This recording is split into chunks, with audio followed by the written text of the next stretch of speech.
En Radio Inter, todos los domingos de 4 a 5 de la tarde, tiene una cita con la historia, con Pío Moa y con Javier García Isaac. Cita con la historia. Presenta Javier García Isaac.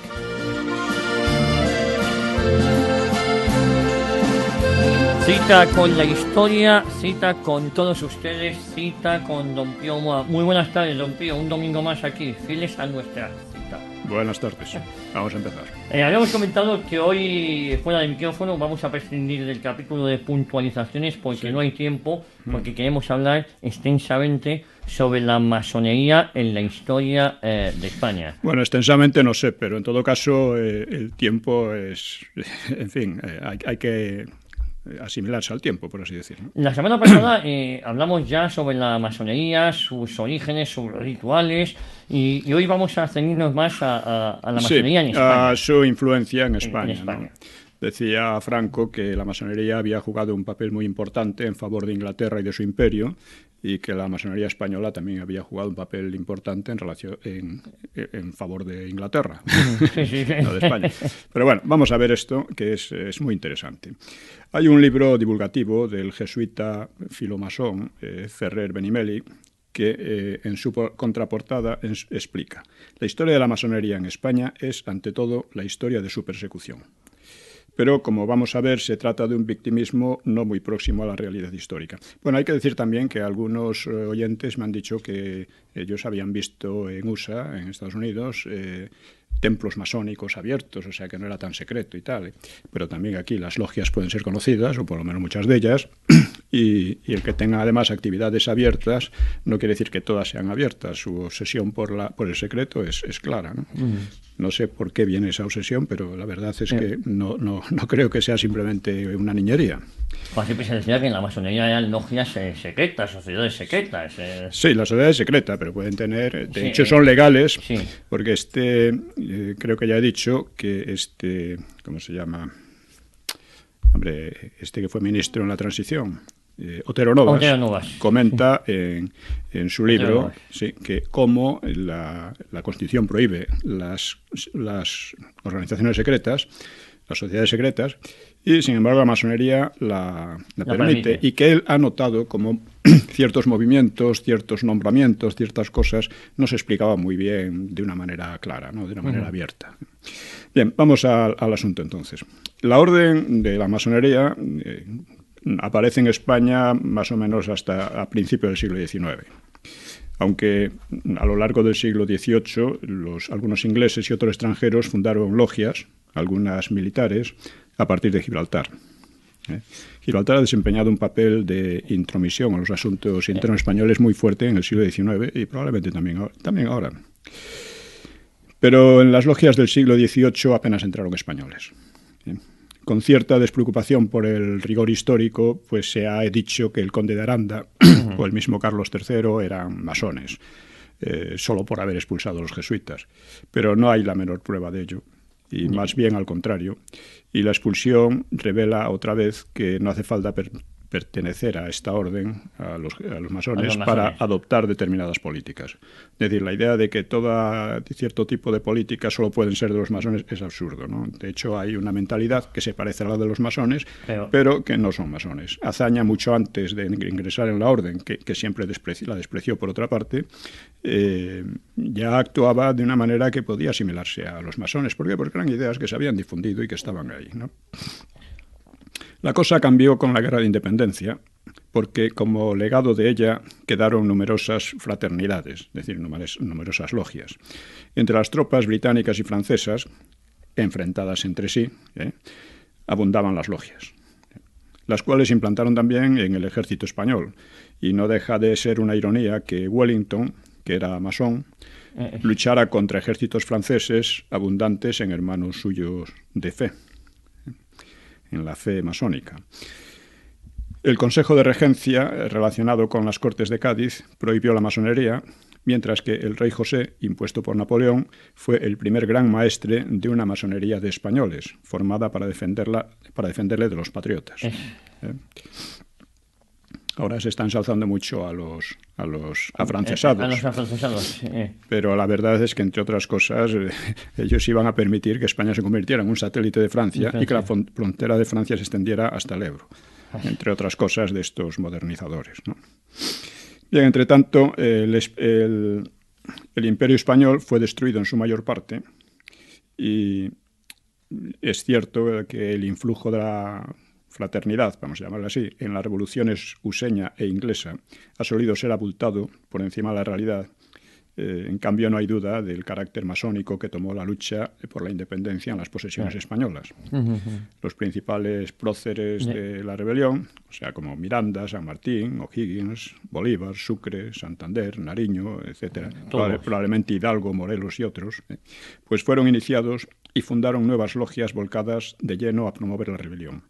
Y lo hicieron seguramente con relaciones y apoyo de las fraternidades, de las logias inglesas, o sea, de las masonerías inglesa y useña, porque ambos países estaban interesados en aniquilar el Imperio Español.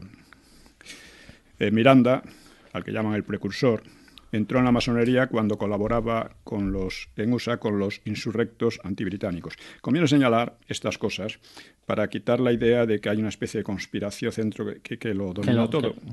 O sea, la masonería influía tanto en el gobierno británico como en el gobierno inglés propiamente, como en los rebeldes de USA que organizaron la independencia, ¿no? Bien, pues desde entonces... Sí, que no había una masonería única que lo dominara todo. Que había masones en Estados Unidos. Claro, y que las políticas pues a veces estaban enfrentados incluso a muerte, ¿no? Y desde entonces, de que se hizo masón, Miranda dedicó su vida a luchar contra España en América. En eso estaban de acuerdo casi todos. El enemigo que representaba España. Sí. Miranda viajó por Europa y el catolicismo en general, porque ya hemos dicho que la masonería es un grupo gnóstico, iniciático, secreto, y todo esto el catolicismo siempre lo ha condenado. O sea, no es de ahora, ya desde sus primeros tiempos, ¿no? Así que Miranda, que viajó por Europa, estuvo en las luchas de la Revolución Francesa, y que lo hizo para aprender todo lo posible a fin de atacar luego a España, ¿no? Y en 1798 fundó en Londres una logia llamada Gran Reunión Americana, o también de los Caballeros Racionales. Su objetivo, el objetivo de la logia, era instruir y captar a personajes de algún peso político para encabezar en su momento una revuelta. Para entonces, Miranda estaba pensionado por el gobierno inglés, del que era, por tanto, un agente pagado. Un agente pagado del gobierno inglés de Londres. De sus caballeros racionales derivó la logia Lautaro, extendida a Cádiz. El nombre lo propuso el chileno O'Higgins por un caudillo araucano que luchó contra los conquistadores, curiosamente. Y a ella pertenecieron la mayoría de los jefes independentistas. Algunos han dicho que no era propiamente masónico, sí que lo era. Debido a que estas sociedades se centraban en la conspiración política y prestaban menos atención a los rituales, algunos autores les han negado carácter realmente masónico. Pero es una matización irrelevante. Irrelevante. Sí. Miranda y otros se habían iniciado antes y crearon las nuevas logias sobre el mismo modelo, aparte de que la masonería siempre mostró una gran avidez por la política. Bueno, eso es de siempre, ¿no? El precursor, es decir, Miranda, ¿no?, tenía aspiraciones de grandeza, ¿no? Quería unir la América española y portuguesa en un magno imperio hereditario llamado Gran Colombia, en honor de Colón, y regido por un emperador que se titularía Inca para atraerse a los indios. Pensó eran cosas un poco descabelladas, ¿no? Megalómanas, sí. Pensó también en fórmulas republicanas. En 1806 reclutó a algunos mercenarios en los barrios bajos de Nueva York, y con 3 barcos y apoyo inglés intentó sublevar a Venezuela, pero casi nadie le siguió, y entonces tuvo que volverse a Londres. En 1808 planeó una nueva expedición que iba conectada con otra que preparaba en Inglaterra Wellington, bueno, no se llamaba todavía, era Wellesley, que era el futuro duque de Wellington, para atacar la América hispana. Pero entre tanto, los españoles se sublevaron contra Napoleón, y Londres priorizó la ayuda a los sublevados españoles, desviando a Wellesley a la península y frustrando así el proyecto de Miranda, que era colaborar con él cuando atacara a España, ¿no?, en América. Pese a estos fracasos, la guerra en España, con el desorden creado y la mayor dificultad de comunicaciones transatlánticas, pues favoreció extraordinariamente los proyectos masónico-independentistas. En 1810 comenzaron las intentonas de Bolívar y de Miranda en Venezuela y de Hidalgo en México, y los dos fracasaron, y Bolívar no dudó en traicionar a su hermano Miranda y entregarlo a los españoles. Miranda estaba verdaderamente enfurecido. Decía, esta gente solo sabe hacer bochinche. No obstante, no obstante, las rebeliones continuaron durante 14 años, con 3 fases. Hasta 1815, España apenas pudo enviar refuerzos, porque estaba ocupado en la guerra de independencia en la península, por lo que las luchas opusieron a los independentistas con las pequeñas tropas virreinales y la mayoría de la población. La mayoría era prohispana. A fin de cavar un foso entre los americanos y los españoles, Bolívar decretó contra los españoles una guerra de exterminio que estuvo muy cerca de volverse contra él cuando el llanero Boves la aplicó la misma técnica a los separatistas, a los independentistas. Sí. No, separatistas sí. No es propio, ¿no? Luego el Río de la Plata se independizó de hecho. O sea, Napoleón, al ser derrotado, pues desde 1815 se abrió la segunda fase que permitió el envío de más tropas desde la península. Pero España estaba devastada y no podía hacer mucho. Aún así, Bolívar estuvo muy cerca de la derrota, salvándole el auxilio de unos miles de soldados y oficiales británicos bien adiestrados. Él mismo lo reconoció, que se había salvado gracias a los ingleses.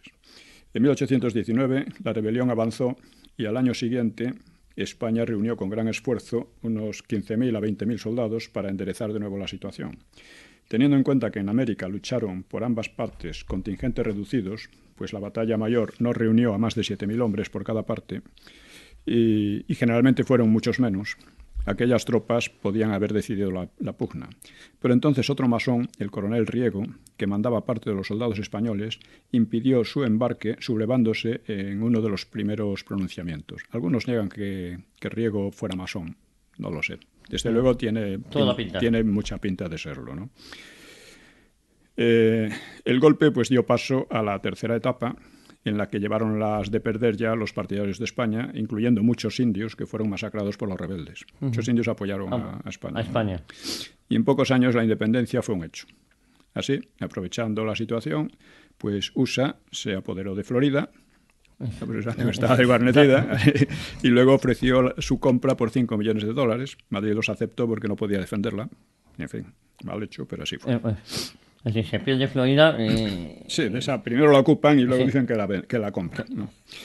Durante estas guerras y después, los independentistas cultivaron un odio frenético a España y a los españoles. Esto es interesante, que eran sus antecesores, porque todos ellos eran de origen español, ¿no? En mayor o menor proporción, ¿no?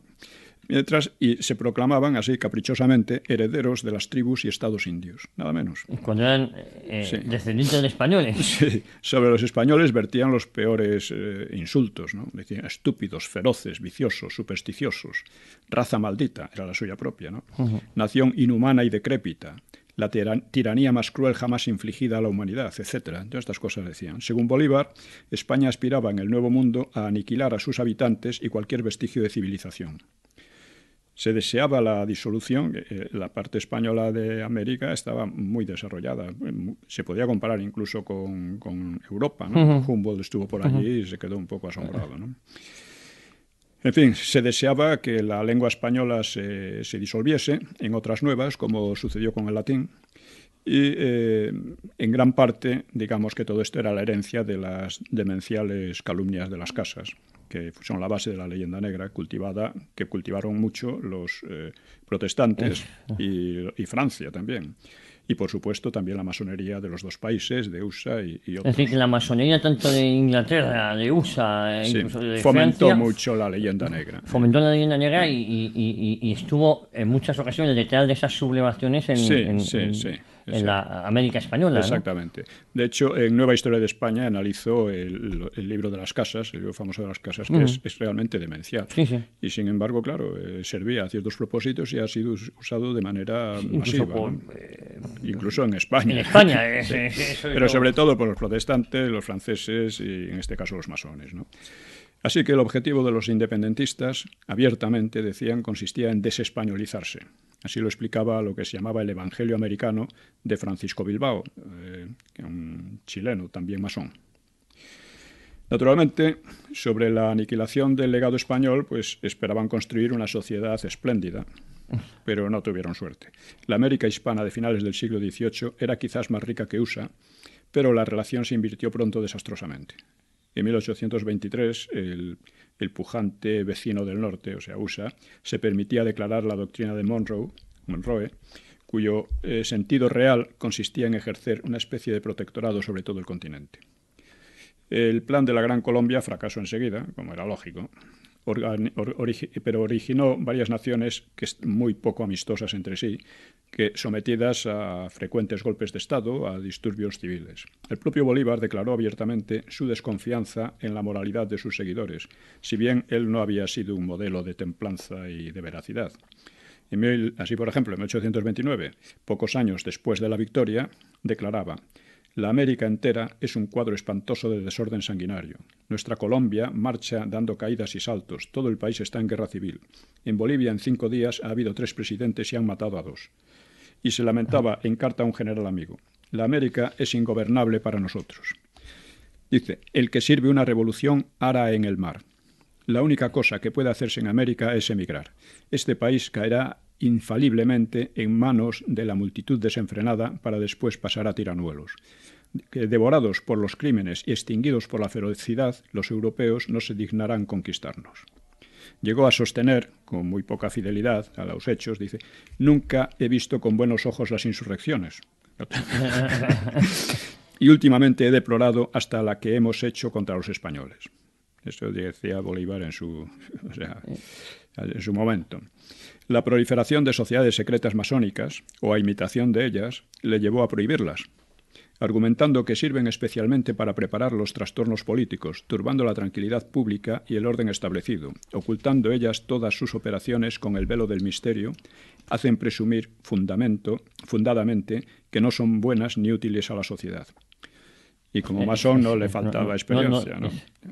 Otro político intelectual, Domingo Sarmiento, el educador de Argentina, como se llamaba, y que también era masón, decía en sus recuerdos de provincia: dice: 30 años han transcurrido desde que se inició la Revolución Americana y, no obstante haberse terminado gloriosamente la Guerra de Independencia, vese tanta inconsistencia en las instituciones de los nuevos estados, tanto desorden, tan poca seguridad individual, tan limitado en unos y tan nulo en otros el progreso intelectual, material y moral de los pueblos, que los europeos miran a la raza española condenada a consumirse en guerras intestinas, a mancharse con todo género de delitos y a ofrecer un país despoblado y exhausto como presa fácil a una nueva colonización europea». Curiosa mudanza, de lo que había sido el Imperio Español, uno de los más pacíficos e internamente estables de la historia en sus casi 3 siglos de existencia. Hubo muy pocas rebeliones. En el siglo XIX yo creo que fue una combinación el siglo XIX fue un desastre, ¿no? Y en España también ocurrió algo parecido, ¿no? No tan duro como allí, pero bastante. Y esto contrasta también con el impulso triunfante de USA, en cuya revolución habían querido inspirarse los independentistas. Querían imitar a USA. En México hicieron una constitución federal parecida a USA y, como decía Tocqueville, el espíritu no les ha acompañado, de tal manera que allí van de la anarquía a tiranías militares. Es una oscilación, ¿no? Sí, en fin. Luego en el siglo XX México tampoco varió mucho, ¿no? Con el PRI. Bueno, el PRI impuso un orden, pero claro, un orden muy poco democrático y muy corrupto, ¿no? A eso me refería. Bueno, vamos a ver lo que pasó en España, ¿no?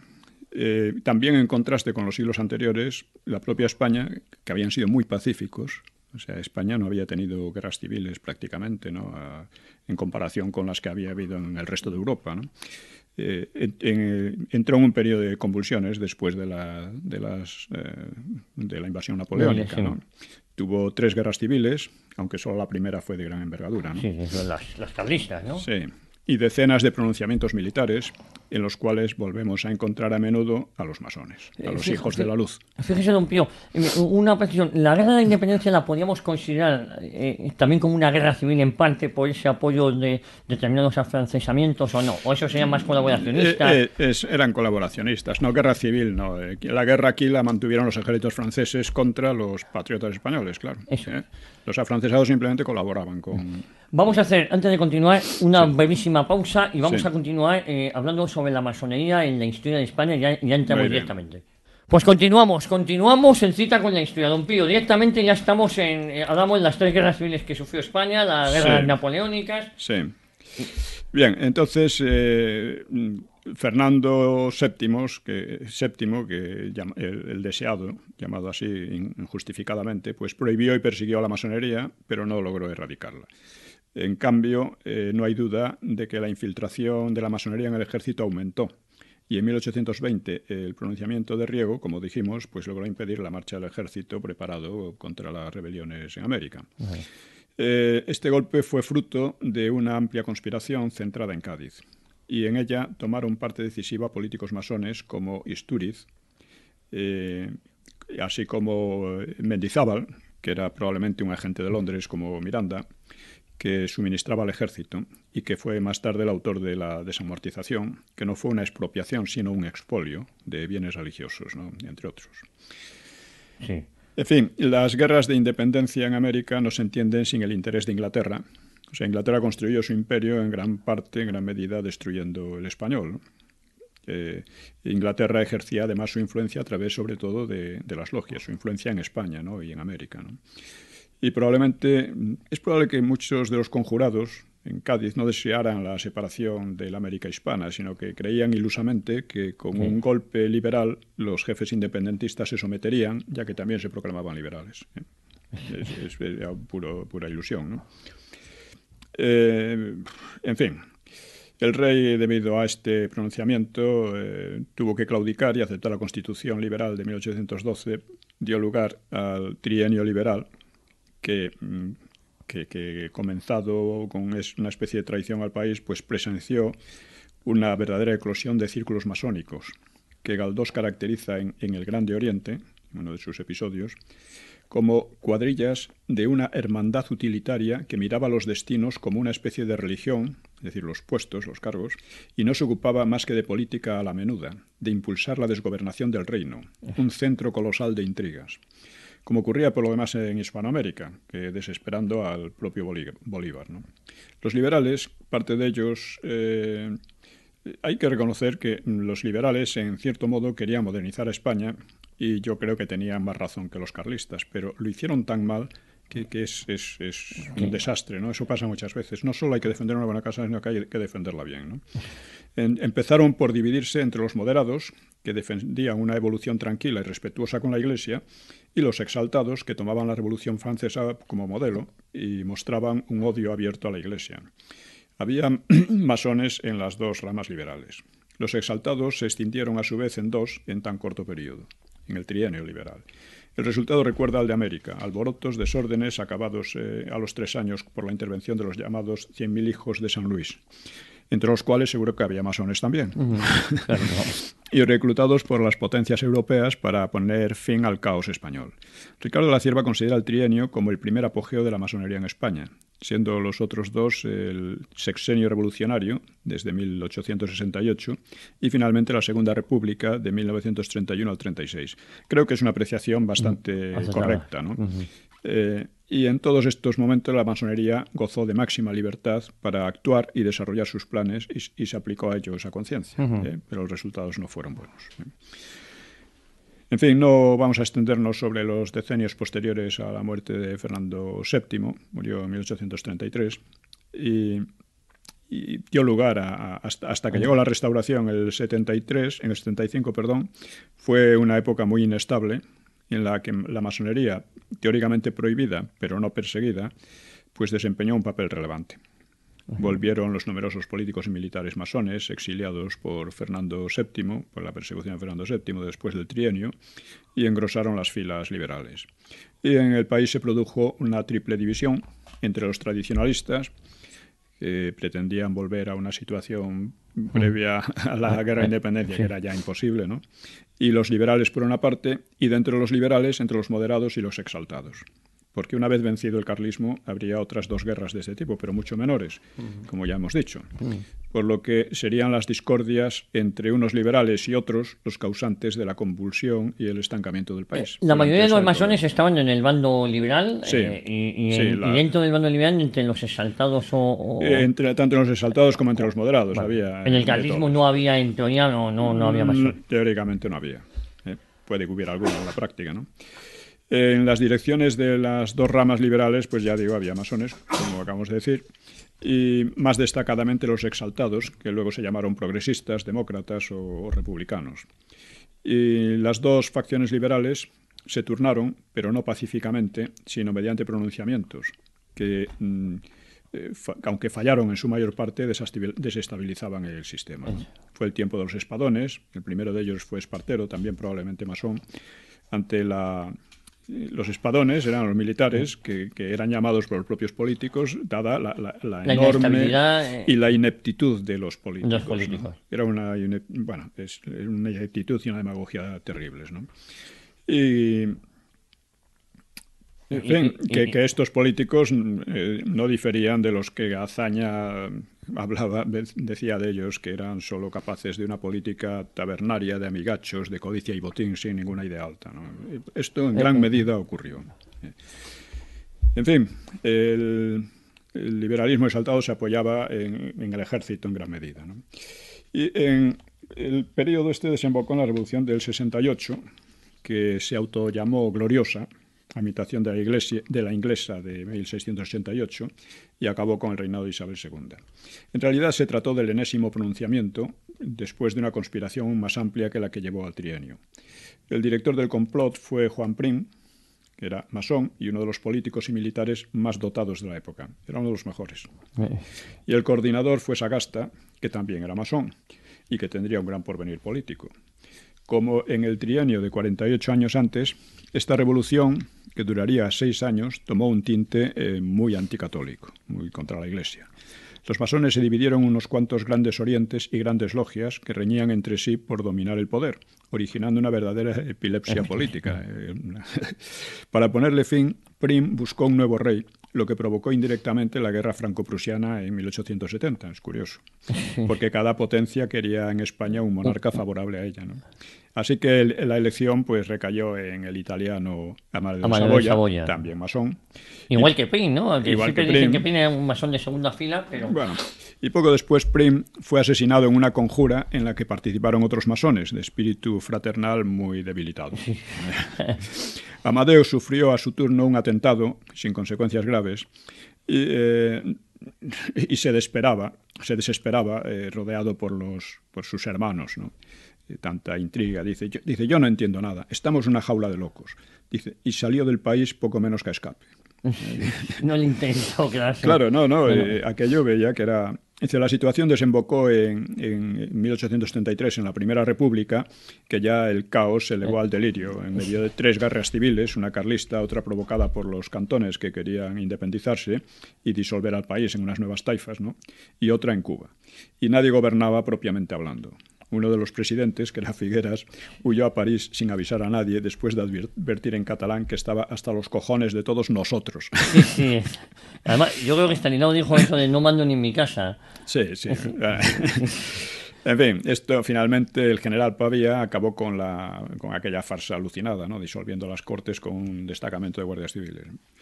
Bueno, vamos a ver de la Restauración a la Segunda República, aunque sea apurando un poco, ¿no? Sí. Pero Pavía sí pone un pelín de orden. Sí. Pero detrás de mucho de esa desestabilización hay mucho masón también, ¿no? Mucha logia masónica. Sí, estaban.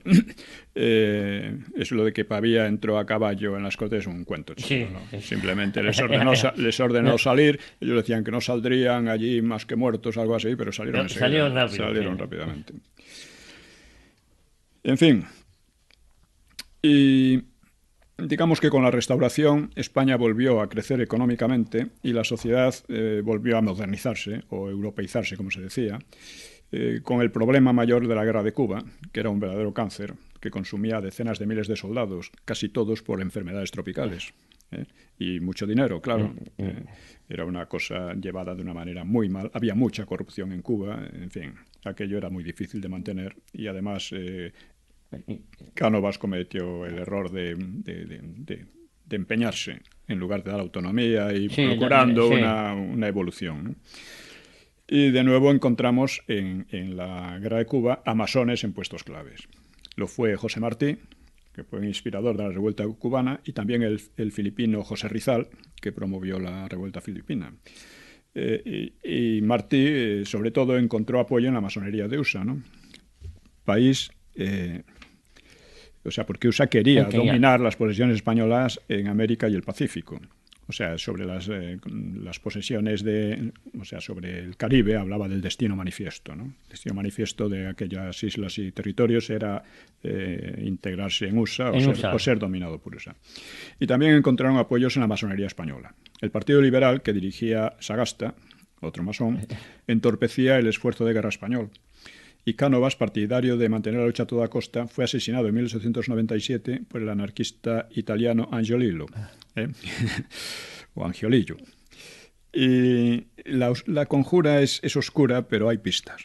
El asesino se relacionaba con el independentismo cubano a través del puertorriqueño Emeterio Betances y habría sido encubierto en Madrid por el republicano Náquens.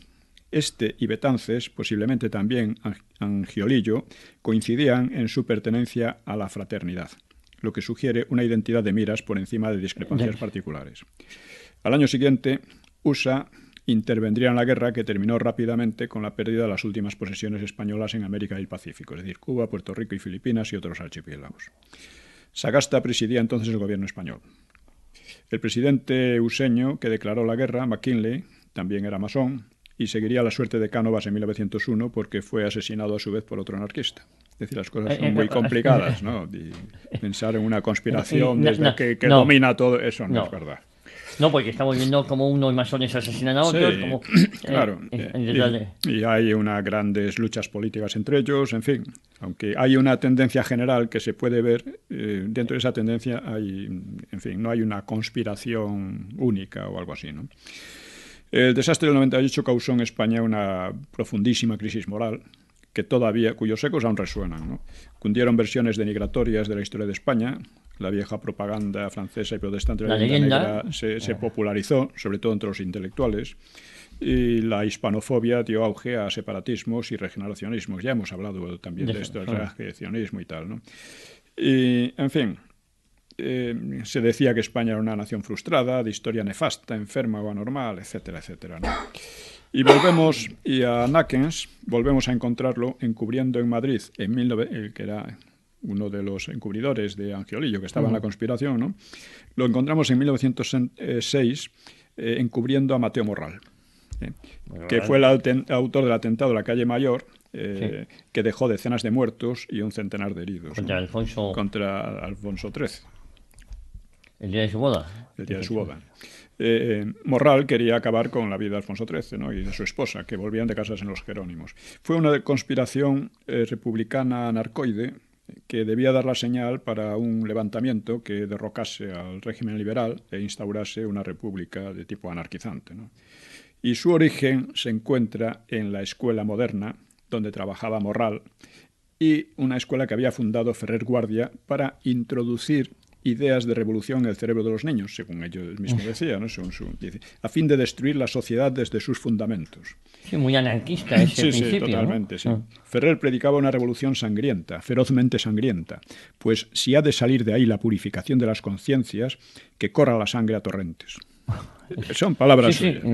Lerroux, que era muy admirado por Ferrer entonces y que estaba complicado a su vez en el terrorismo de la época, y era masón, da en sus memorias interesantes pistas sobre ello que he tratado en los personajes de la República vistos por ellos mismos. Casualmente, Lerroux, Ferrer, Morral y Náquens eran masones. Nadie ignoró la relación entre Morral y Ferrer, porque las prédicas exaltadas de Ferrer eran conocidas, pero Morral se suicidó al no poder escapar y Ferrer salió indemne por la insuficiencia de pruebas y la protección de las logias, que también dejaron en casi nada la condena a Náquens. Es decir, 3 años después, los grupos radicales, muy influidos por la retórica de Ferrer, promovieron la Semana Trágica en Barcelona, en la que las armerías fueron asaltadas e incendiados unos 100 edificios, en su mayoría religiosos. Hubo 118 muertos y fueron ejecutados 5 responsables, entre ellos Ferrer Guardia. Inmediatamente se orquestó una campaña en toda Europa en protesta por la condena de Ferrer. En muchas ciudades de Europa se alzó un clamoreo terrible, con manifestaciones, disturbios, decenas de heridos y algún muerto. Y a Ferrer le llamaban el nuevo Galileo, pedagogo genial, educador de España, que habría sido asesinado por el clericalismo criminal y sus aliados militaristas en el país de la Inquisición y todas las mismas cosas. Todo esto tuvo muchísimo eco.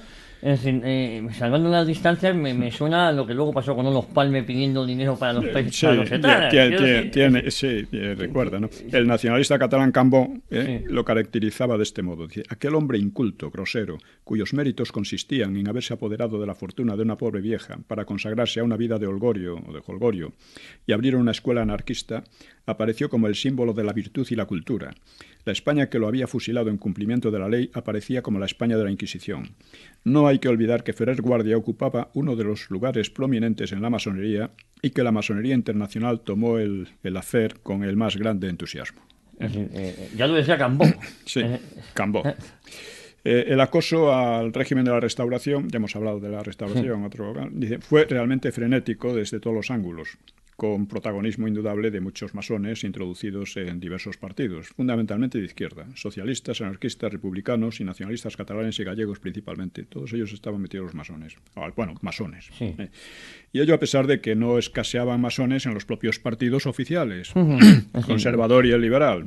No solo los oficiales estaban la masonería, sino también en los regionalistas o separatistas o independentistas, ¿no? Sí, sí. Pero encontramos de nuevo a los hijos de la luz o de la viuda, como se llaman, en campos contrarios. Pero la tendencia principal de la masonería iba contra el régimen, contra el régimen de la Restauración, y fomentaba y explotaba la leyenda negra en el exterior. La mejor estudiosa de la masonería española en el siglo XX, María Dolores Gómez Molleda, tiene La masonería en la crisis española del siglo XX, un libro muy interesante, muy documentado, ha señalado cómo el Grande Oriente Español, la organización masónica, que era la más fuerte entonces, pues que estaba federada con la Gran Logia Española, derivada de la Gran Logia Catalano-Balear, era hostil al régimen liberal de la Restauración y más hostil conforme avanzaba el tiempo, ¿no? En fin, ya hemos hablado de los defectos y las virtudes de la Restauración. Fue una tragedia que se hundiera porque podía haber desarrollado una evolución pacífica. Sí, además vimos cómo en esa época sí. salimos de un determinado ostracismo y hubo una cierta estabilidad, sí, ¿no? Sí, indudablemente, ¿no? El balance es bueno, ¿no? Pues finalmente, ante el anarquismo, las intrigas y todo esto, pues el terrorismo anarquista y tal, pues vino la dictadura de Primo de Rivera, que contó con la colaboración de los socialistas y acabó con las agitaciones y con el terrorismo. Sí, 10 sosiego, 100 paz. Frenó fácilmente y sin sangre a los separatistas, a los anarquistas y a los comunistas, aunque permitió su propaganda, y modernizó el país con más rapidez que nunca. La masonería perdió peso, pero no desapareció.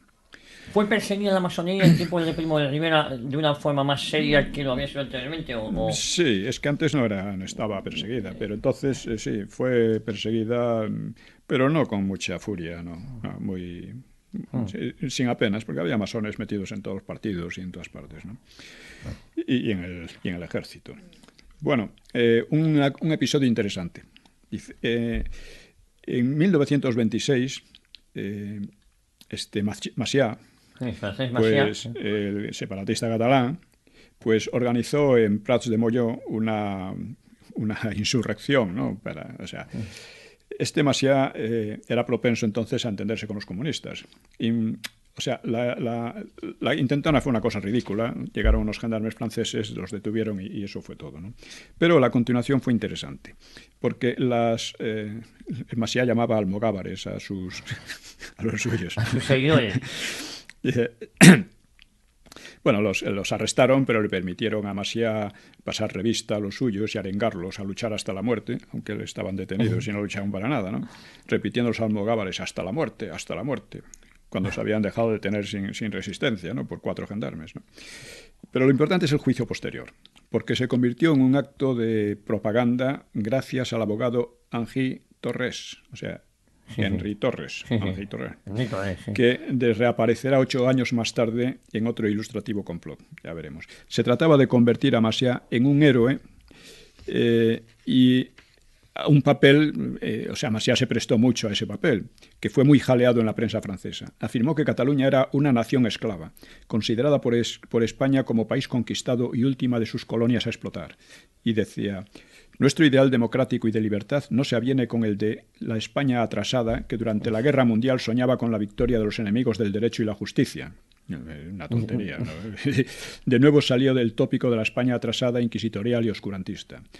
Macià, que había sido coronel del ejército español, ¿no?, halagaba a los franceses con la idea de una Cataluña amiga eterna de Francia, aunque ésta imponía un centralismo mucho más rígido que España, por cierto. Como era un buen actor, preguntó con dramatismo al tribunal: ¿qué sería una juventud sin rebeldía? ¿Qué sería una vida sin dignidad? Era una retórica loca. Fue condenado a 2 meses de cárcel, que ya había cumplido, y después se dedicó a... O sea, en lugar de preparar otra aventura con la juventud rebelde, pues se fue a Hispanoamérica a recoger medios económicos entre los catalanes adinerados. Y el suceso viene a cuentos porque tanto Macià como Henry Torres eran masones, lo cual facilitaba mucho, evidentemente, su agitación en un país donde la masonería con Francia tenía mucho peso político. Mucha vinculación. En fin. Pero es curioso el anticlericalismo de la masonería española, sobre todo, ¿no? Es normal porque es incompatible con la Iglesia. Sí, es incompatible. Otro hecho, es interesante que Juan Simón Vidarte, del que ya hemos hablado, un masón de los pocos que habla de lo que hacía la masonería, pues cuenta cómo los masones habían pensado secuestrar a ¿cómo se llama? Al dictador, a Primo de Rivera. A Primo de Rivera. A Miguel Primo de Rivera. Sí. En cambio, por ejemplo, Martínez Barrio, que sería uno de los grados más importantes, en sus memorias la masonería no existe. Pues, don Pío, vamos a hacer la última pausa. Bien. Minuto y medio. No se mueva nadie y entramos en la recta final, en los últimos 15 minutos del programa. Pues continuamos, don Pío, hablando sobre la masonería en la historia de España. Bien, como no queda bastante tiempo para extenderse, voy a ver si concentro un poco las cosas, ¿no? Primero quiero citar cómo a la llegada a la República, que es bien conocida, ¿no? Vidarte, el propio Vidarte, explica un suceso que puede ser muy interesante, aunque es imposible documentarlo, ¿no? Dice él: cuando salimos en unión de Marcelino Domingo de su despacho, el despacho de Marañón, pregunté a Marcelino Domingo si don Gregorio, o sea Marañón, era o había sido masón, ya que con tanta libertad se habló con él del trabajo en las logias. Domingo me informó de que Marañón fue iniciado en secreto por su suegro Miguel Moya cuando éste era gran maestre. Estas iniciaciones constan en un libro especial que lleva la gran maestría y solo figuran en él los nombres simbólicos. El caso del ilustre médico y escritor era semejante al del conde de Romanones, quien también había sido iniciado en secreto por Sagasta y quien siempre cumplió bien con la orden. Ya comprenderá usted, terminó Domingo, que muchas veces nos interesa que no se sepa que son masones algunos políticos de nuestra confianza. Fallecidos, lo mismo el conde de Romanones que el querido y admirado doctor Marañón, me encuentro en libertad para revelar estos secretos. Esto lo explica en un libro, una de sus memorias, No queríamos al rey. Bien, Romanones jugó un papel fundamental en la caída de la monarquía, porque fue el que convenció al rey de que se marchase cuanto antes, ¿no? Hay que decir también que Marañón, que fue uno de los padres espirituales de la República, como les llamaba, terminó por considerar a la República un fracaso trágico y llamar a sus políticos les llamaba desalmados mentecatos, entre otras muchas cosas, ¿no? Y lamentando doloridamente haber sido amigo de tales escarabajos, en sus palabras. Marañón, y pasó a apoyar a Franco. Bien, para darnos cuenta... ¿Y Romanones lo hizo a sabiendas de lo que vendría después o...? No, él lo hacía... Las cosas en general se hacen con buena intención. Sí. Nadie piensa, vamos a hundir a España, no sé. No. Bueno, los independentistas de allá, sí, eso, y los de aquí, los separatistas de aquí, ¿no? Pero en general estos no. Esto es pura... Marañón era un iluso en gran medida políticamente, como lo demostró, como Ortega, en fin, y otros, ¿no? Y resulta que vamos a ver un poco el dato de los masones entre los diputados de las primeras Cortes. Había 470 diputados y, como señala Gómez Molleda, masones eran nada menos que 151, más que de cualquier partido, estaban entre varios partidos, ¿no? O sea, el Partido Socialista, que fue el más votado, tenía 115. Todos los partidos de izquierda estaban muy masonizados. Los republicanos de hazaña, en fin, esto se da mucho, ¿no? Oscilaban en torno al 50% de masones y no masones dentro de un propio partido. De hijos de la viuda entre los republicanos de izquierda, ¿no? Y... Una barbaridad, de 450 masones. Muchísimos más que en sus bases, ¿no? Porque en total los masones no eran muchos, eran unos pocos miles, ¿no? Sí, pero estaban una influencia importante, ¿no? Sí, hombre, estaban en los cargos fundamentales, en el legislativo. Sí.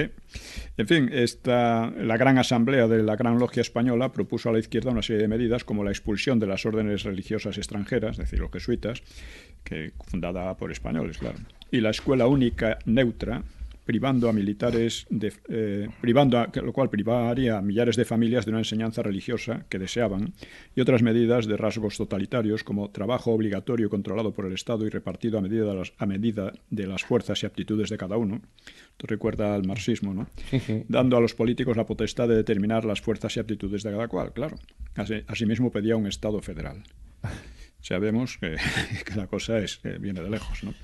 El único en que estaban de acuerdo los masones de un lado y de otro era en atacar a la Iglesia. Eso era lo único que les unía. Y en realidad unía a toda la izquierda, anarquistas, comunistas, separatistas catalanes, etcétera, ¿no? Los vascos no, pero ya hemos hablado también de ese asunto, ¿no? Y... En fin, la cuestión, todos coincidían en eso, en despojar a la Iglesia de toda influencia y de irla eliminando y quitando la influencia sobre el pueblo español, claro, ¿no? Y al final de exterminarla, que es lo que intentaron hacer durante la Guerra Civil. En fin, de todas maneras, los primeros enemigos de la República, porque siempre se habla de la derecha, ¿no? Dice, no fueron la derecha ni los católicos, sino que fueron los comunistas, que llamaron desde el primer día a derrocarla, aunque luego cambiaron de táctica. Y sobre todo los anarquistas, que eran mucho más poderosos y que organizaron varias insurrecciones sangrientas contra la República, contra Azaña, una de las cuales, la de Casas Vieja, determinó la caída de Azaña, ¿no? Los nacionalistas catalanes, muy masonizados también, aceptaban una autonomía que ellos miraban como un paso adelante hacia la secesión, ¿no? Tanto Macià como Companys eran masones, así como el 37% de sus diputados. Es decir, vemos cómo la masonería consigue, procura dominar la política, o por lo menos meterse en la política de una manera que, claro, es secreta, ¿no? La política y entre los militares. Había muchos militares masones. La mayoría de estos militares apoyaron luego al Frente Popular o a la República. Sí, la mayoría. Algunos apoyaron a Franco también, pero bueno, fue así. El primer jefe del levantamiento, Cabanellas, era masón. Era masón. Sí. En fin, vamos a saltar un poco sobre esto. Simplemente estos datos nos dan una idea de la influencia que ha tenido la masonería, sobre todo. Durante el siglo XIX y el siglo XX en España. El siglo XX, sí. En fin, hubo otra cosa muy importante, otro dato muy importante, es que cuando fracasa la insurrección izquierdista, o sea, izquierdista y socialista y separatista catalana contra la República en 1934, después de haber perdido las elecciones, pues claro, es derrotada, ¿no? Y aquella derrota debió haber causado el derrumbe de la izquierda, pero ocurrió lo contrario. Los socialistas, Vidarte en primera fila, organizaron una masiva campaña dentro y fuera de España, acusando al gobierno de haber practicado en Asturias una represión de crueldad infinita. Ya hemos hablado también de esto, no lo voy a repetir. Así pasaban de acusados a acusadores. Las denuncias, con relatos escalofriantes, cundieron de tal modo que durante decenios han sido repetidas sin el menor examen crítico por historiadores, incluso de derechas. Pero se trató de embustes y exageraciones, como he demostrado en los personajes de la República vistos por ellos mismos, ¿no? Y creo que he sido el primero, en el derrumbe de la República. En el derrumbe de la República. Y creo que he sido el primero en analizarlo a fondo, ¿no? La campaña se parecía muchísimo a la de Ferrer Guardia. O sea, Macià y la de Macià y otras anteriores, la de Pras de Molló, ¿no?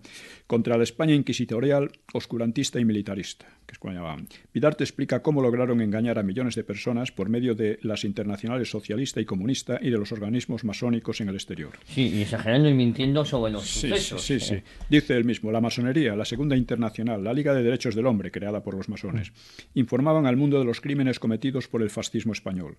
Los partidos socialistas y comunistas del mundo entero enviaron al gobierno español sus más enérgicas protestas. Y el diputado socialista francés Vincent Auriol organizó, junto con el presidente del Partido Socialista belga, Émile van der Velde, una campaña internacional. Auriol y van der Velde eran masones. Participaron el genio de la propaganda comunista Willy Münzenberg, diputados laboristas ingleses, etc. Y consiguieron que la mayoría de las logias condenaran a Lerroux, que era masón, pero al parecer durmiente y que había reprimido la revolución. Esta campaña tuvo un efecto histórico porque devolvió la popularidad a las izquierdas en España y envenenó el ambiente social, de tal modo que se explica la crueldad con la que se reanudó la guerra en julio del 36. Es decir, que la guerra, como usted sostiene, empieza en el 34. En el 34 era un intento de guerra civil, que tuvo algo de guerra civil en Asturias durante 2 semanas, aunque fracasó, pero creó un ambiente que luego destruyó. Claro, aquello un intento de destruir la República, destruir la legalidad republicana, que se repitió con el Frente Popular, ¿no? Pero, y en todo esto, si hay un denominador común, y es que la masonería ha estado muy detrás de todos estos... no es que fuera la causante de todo eso, pero era uno de los causantes, una de las causantes, uno de los factores desestabilizadores. Factores importantes, efectivamente, ¿no? Quizás de ahí, Franco, esa costumbre de hablar de la conspiración judeo-masónica, ¿no? Y más masónica que judeo. Sí, mucho más, ya hemos hablado un poco de eso. Sí, hemos hablado de eso. En fin, hay un curioso suceso en aquellos años, que fue la liquidación del partido de Lerroux, en la cual participaron varios masones, ¿no? Aunque fundamentalmente fueron Azaña y Prieto, fueron los organizadores de todo ello. Pero en fin, vamos a saltar por ello, lo he explicado. Un minuto y medio. Nos ha cogido el toro. Bueno, en eso participó también Angí Torres, participó también en todo el montaje, fue un enorme montaje, que lo he explicado, pero vamos, no podemos extendernos aquí. Y bueno, voy a decir otra cosa más que expuse en Años de Hierro. Dice que extracté unos documentos, esto ya en el franquismo, extracté unos documentos de 1942 guardados en la Fundación Francisco Franco, y voy a citar lo que escribí. El espionaje franquista accedió, por medio de una agente, a mensajes alarmantes de círculos masónicos que parecían preparar psicológicamente la mutilación del país. Uno de ellos, de una asociación masónica internacional con sede en Ginebra, instruía sobre el peligro comunista, juzgando a Inglaterra la única potencia capaz de contrarrestarlo tras la deseada derrota alemana, en el 42, en plena Guerra Mundial. Dice, la reivindicación de Gibraltar y otros puntos para España, dice el texto, y la conservación forzosa y sin consideraciones universales de Cabo Verde, Baleares y Canarias en sus soberanías actuales constituyen un germen de destrucción del equilibrio mundial de la paz, por ser ventajoso a todos que un arma potente y difícilmente manejable esté en manos fuertes y expertas, y no de las naciones caducas. La fuerza de Inglaterra es garantía plena, la historia es testigo, de conservación de la humanidad. Los masones peninsulares eran exhortados en el documento a superar dudas, reservando en lo hondo del corazón el sentimiento de un pueblo para apoyar el bien de todos los pueblos y por tanto del vuestro. Propugnaba asimismo desprestigiar la figura del generalismo franco, ahondar en el malcontento entre ejército y falange, muerte política de Sansunyer, así como abrir las puertas de las cárceles en que gimen en dantesco infierno rebaños desdichados de hombres honrados, prisioneros de la tiranía más espantosa que registra la historia, sometido todo a la voluntad despótica de un solo hombre, pigmeo idiota, engreído por la adulación más baja y servil que haya deshonrado a la humanidad. En fin, nos hace una idea de lo que era la masonería. La masonería, pero... Bien, y como ya no queda tiempo, ¿no? Queda un minuto. Un minuto, pues creo que lo podemos aprovechar para... resumir... No, para hablar de este programa. Sí. Yo quisiera transmitir a nuestros oyentes 3 ideas clave. Primero, que este es un pequeño David luchando contra el enorme Goliat de la falsificación histórica, como decía Julián Marías. En segundo lugar, que... este programa pues, como diríamos, adolece de medios... tiene muy pocos medios, no tiene subvenciones, necesita el apoyo de sus oyentes y que este apoyo se manifieste también, no solo en la difusión, sino también económicamente. Así que voy a exponer... Otra cuestión clave es que la clarificación de la historia es fundamental, como decía Julián Marías, para abrir el horizonte de España. Y voy a dar el número de la cuenta. Sí, muy rápidamente. Muy rápidamente. Taller de Ideas es el titular. Sí, y la cuenta es del Banco de Bilbao Vizcaya, es ES09. ES09 0182 0182 1364 1364 33 33 020 020 154 154 3346 33 46. 46. Pues, don Pío, muchísimas gracias. Yo animo a todos nuestros oyentes que hagan su pequeña aportación, que nos sigan a través de YouTube, de iVoox, ahí están también los datos de la cuenta. La próxima semana más, don Pío, muchísimas gracias. Muchas por esta gracias a lección de ustedes. historia. Y a todos ustedes.